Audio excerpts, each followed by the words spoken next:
Hello, very Fonz good is morning. just chatting away over here now. Happy days. We'll give you a chance in just a second. Okay, fine. Should we do the formal I'm gonna be introduction? quiet. Yes, please go ahead. As the Fonz in the hit 70s Who show. I am. Yeah. Can we please? Yes, Yes, okay.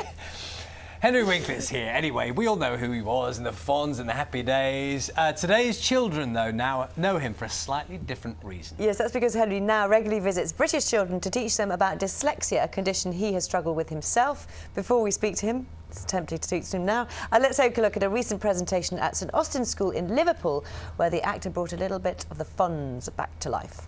Sunday, Monday, happy days. Tuesday, Wednesday, happy days.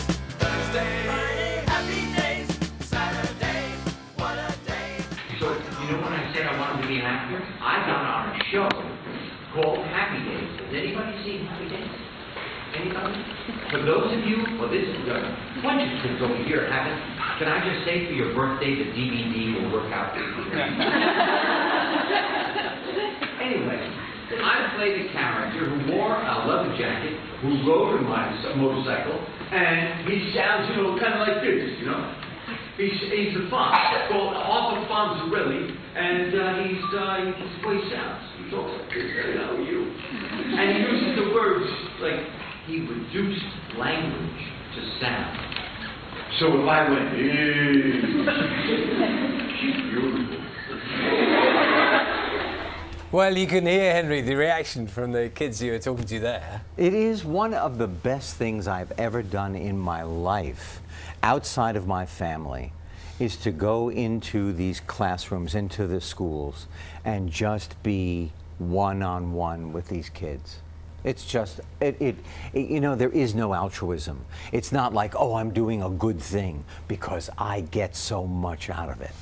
Tell us what inspired you, because you found out that you had dyslexia, but way later on in your life. Right, I found out when I was 31. You know what inspired me? Here's the thing. I felt horrible growing up. I always felt on the outside. I always felt like I was stupid, like I couldn't figure out concepts. And my message is, you have greatness in you. Not one of the children sitting here does not have greatness in them. And it is really important that they know that, and that school is the law. Maybe school is difficult, but when you get out, you soar like an eagle.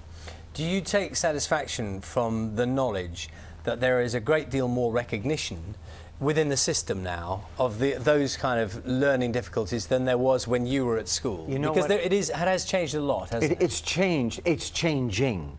There are incredible groups now, like Achievement for All, that are going into schools. They were working with 400 schools, and now I think they're in like 2,000 schools, where they look at the whole child. You know, every child has their way.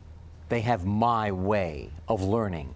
And with First News, that I travel around with First News all over the nation, the only newspaper for children, and they started the campaign, My Way, so that every child is included.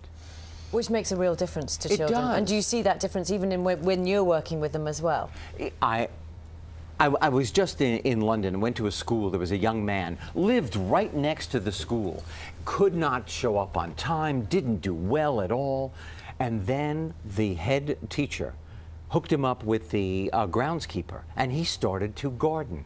Even in just the strips in the concrete in the city. All of a sudden, he went from weeding to reading.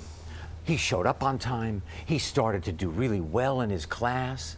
He had a purpose. Someone saw him as an individual. I'm telling you, it makes a major... 1 out of 5 kids has got some sort of learning problem. Well, you did a talk at my children's school, and the funny thing was, of course, a lot of the children don't know you. They don't need to know me. And they don't, exactly. No. But they know nothing about Happy Days because Right. it's still on TV sometimes, I know. Right. But that's not the point, is it? No. But you do use some of the stuff you used to Right. do as part of the... Yes. Well, in our brand new novel, Ghost Buddy, which just came out last Friday. Zero to Hero. Zero it to says. Hero. This is Billy Broccoli, a little boy, moves into a brand new house with a blended family. His mother has now married a dentist who wears floss like we wear our cell phones on our belt, you know, so that he can floss at any time. And Billy Broccoli can't fall asleep, and he finds an irresponsible ghost in his closet. Oh, what fun. And it's based in bullying and being responsible to one another. But as we were writing it with my partner Lynn Oliver, the Fonz started to come out. So between us, just you, the three of us, it's the relationship between Richie and the Fonz. And the ghost, you know, she's like, hey, you could call me a ghost, you could call me a ghoul. That works really good on Halloween. Do not call me a banshee. It really chaps my britches and hurts my feelings. You know? And they must love that. You know, that's why kids don't have to know who I am. All they have to know is that when the message is done, they have greatness in them. That is all they have to know. The funny thing is, and hearing you do the Fonz voice there made me kind of think back. At least one of the characters in Happy Days did seem a bit slow on the. I mean, a bit slow on the uptake. Was it Potsy? Potsy. Yes, he was. He had a hard time with pretty much everything. Yeah. But the Fonz was also. I made him dyslexic without ever saying it. You know, he never really graduated from school. You know, 70% of people who are incarcerated in our prisons in America and England, same, 70% are dyslexic. That's a kind of a shocking figure, isn't it? It is. But you talk about going into schools. Is that where, you know, we always, in this country at the moment, we're talking about, you know, funds not being there. Does it have to be about money? It's not funds, it's point of view. That's the story about hooking this young kid up with the groundskeeper. Do you know, there are so many stories like that that are happening all over your country and mine. It is not the money, it's just the way you see the child as an individual and what it is they need. And it's not a matter of coddling, it's not a matter of spoiling, but if a herd child, to me, is a powerful child. If a child feels like somebody is paying attention, they feel differently about themselves. And that's just the truth. Well, your passion shines through. Are you even remotely tempted, if for no other reason, to get the dyslexia message out there more, to get Happy Days team back together again and do one more? I don't know that that would ever happen. Well, that wasn't a no. It wasn't a no. No, but Ron was just here. Ron Howard was just here shooting a new movie about Formula One. Potsy, Anson Williams, is making television. He's a director of television. Marion Ross is in Canada doing a play. So you're still in touch with them all? I am. They are my family. Well, hold on a minute. Are we saying might there be a discussion taking place? If Ron calls me, I'm in. Ron, are you watching? It's true. It's true. Can I say hi to the Saul family?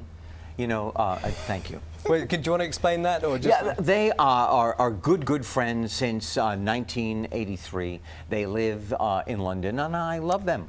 And we, you know, it's called Happy Days. They were happy days. They were happy days for me.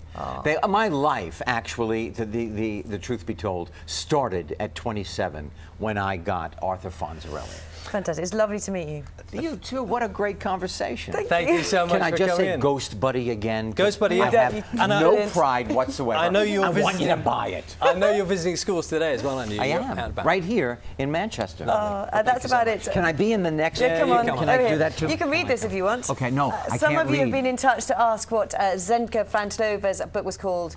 She was a Holocaust survivor. It is called The Tin Ring, and the play premieres in Lowry, Manchester in September. What a story. And she was a remarkable woman, was she not? Really? You can say goodbye first. Say goodbye. You know what? Thank you so much for joining us. We had such a good time. He may be here tomorrow at breakfast. We certainly will be. We'll see you then. Right. Don't forget to write.